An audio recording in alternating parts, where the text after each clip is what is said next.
آج کے زمانے میں اور خاص طور سے خوشحال زندگی کے اندر لوگ بچوں کو چھوٹی عمر کے اندر اسکولوں میں داخل کر دیتے ہیں. انگلش میڈیم اسکول ہے، کنڈر گارڈن ہے، نرسری اسکول ہے، بلکہ مشن کی اسکول میں داخل کر دیتے ہیں.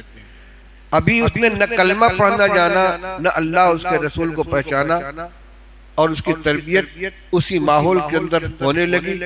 وہ جانتا ہی نہیں کہ مسلمان ہونے کا کیا معنی ہے، بلکہ خاص طور سے مشن اسکولوں میں تو اس کو بچپن سے ہی عیسائیت کی تعلیم دی جاتی ہے. مجھے یاد ہے ایک موقع پر حضرت مولانا سید اسد صاحب مدنی نور اللہ مرقدہ نے غالباً رابطہ مدارس اسلامیہ دارالعلوم کے اجلاس عام میں دینی تعلیم کی اہمیت کو بیان کرتے ہوئے واقعہ بتلایا تھا خود اپنا، کہ میرے ایک بہت قریبی عزیز بڑے دیندار اچھے تاجر ہیں.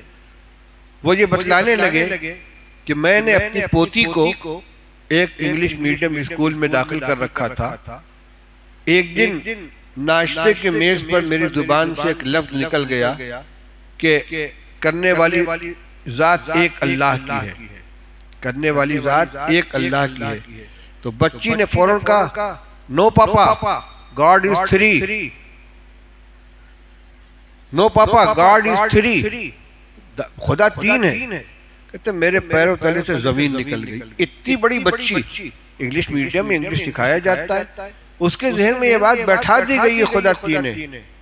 بڑی ہو کر یہ کیا کرے گی؟